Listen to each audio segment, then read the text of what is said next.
What is happening, guys? It is Saturday. It's got to be, what, March 30, 31, something like that. I don't even know the date.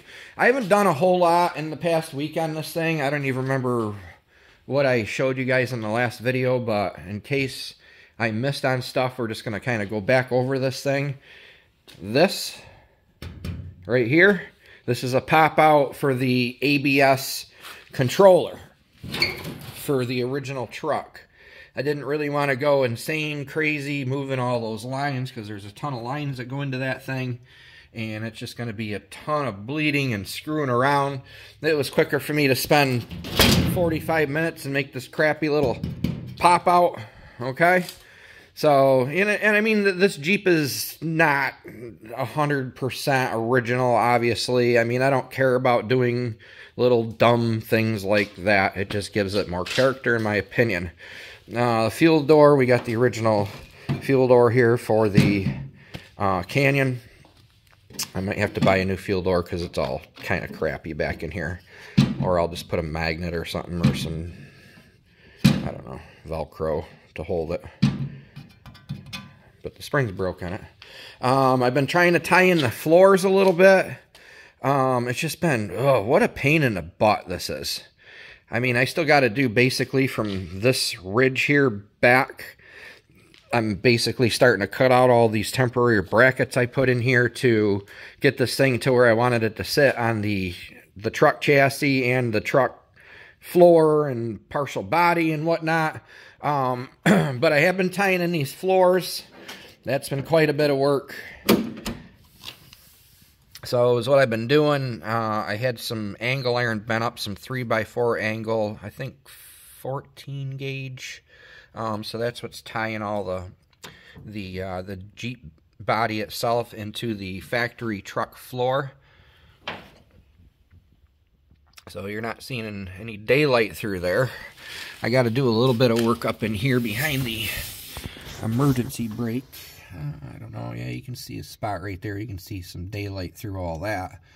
But the original truck e-brake's all hooked up. The headlights, I just got to figure out where to place the switch. We'll get creative and make some stuff out of metal. I have to cut all this out so this instrument cluster fits. Probably going to pull the seats out of it today so I can continue on with these floors. I'm probably going to go to Wilbur Pull It over in Williamson today and see what they got for either different seats or at least try to find a back seat for this thing. I'm kind of up in the air what I want to do back here yet. That's why I haven't really started going nuts and putting a floor in the back, because I may just go with wood. I was thinking about just tinning in these wheel wells here just to kind of get them all firmed up, and then I may actually get some pine or something and cut some outlines out with some pine, and maybe do the same thing in here. We'll use old pallet wood or something like that. I started, actually I got the rest of that fuel, where the fuel tank is on the other side there, the jerry can, and I got that all sealed up, done. The fuel, for the fuel inlet, I just kind of went a little crazy with this thing and just started welding metal together, and that's what we come up with for the fuel inlet. And I mean, that side is super solid. I have this butyl tape here. I got it off Amazon. It was like, I don't know, 10 bucks, something like that. So, you hear that? Driving down the road, that's going to drive me insane. So what I'm going to do is, once I get all this behind here all truck bed coated, I might run a few strips of this butyl tape in there just to keep that can from rattling around. Or maybe I'll go on the inside of the strap with butyl. Something, but that's going to drive me insane. So that's where we're at with it. Started tying all this in.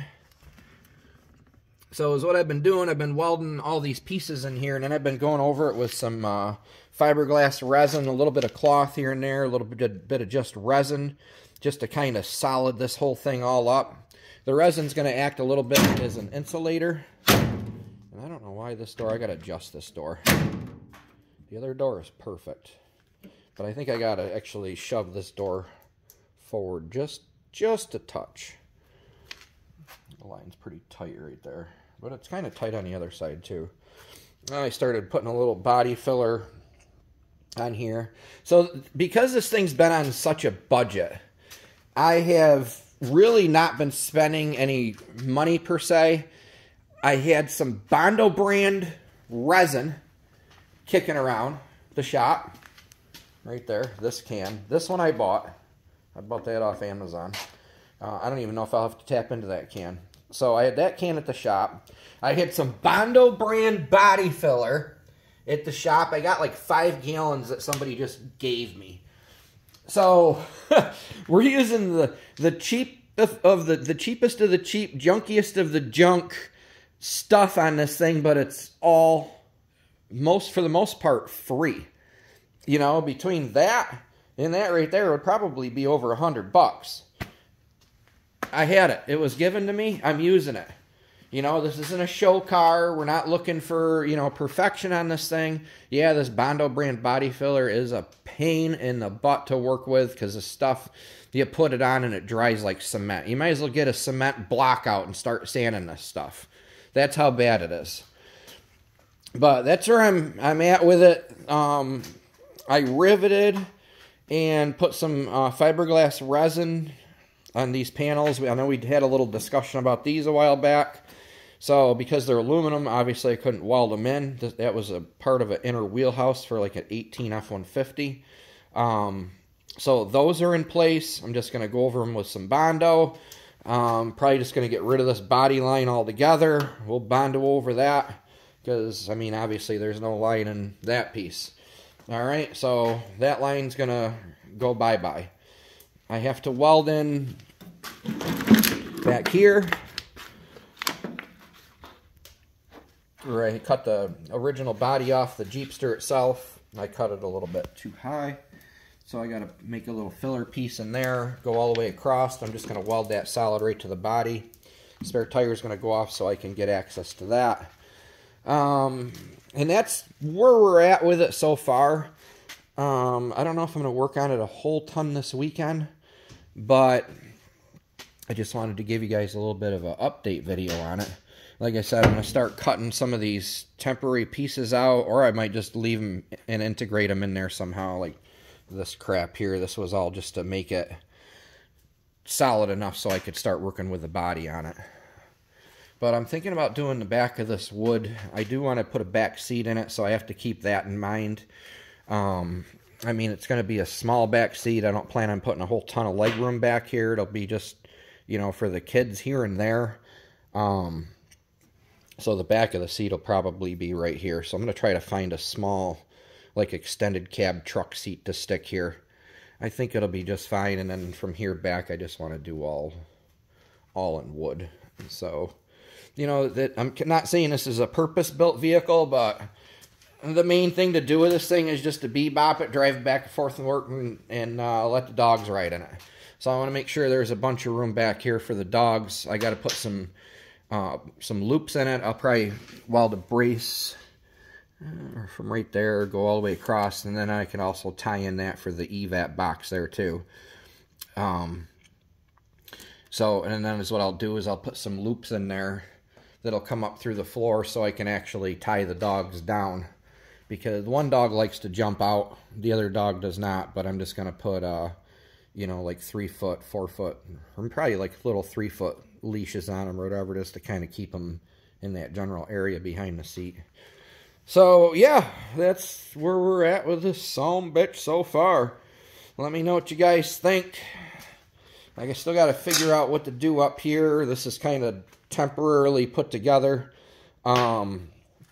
The Jeepster body is sitting way higher up than it should be, so I need to make some kind of a panel to go across, at least maybe a 6-inch deep panel, and maybe somehow, maybe I'll put stretch steel or something in there so there's a continuation of some sort of a grill.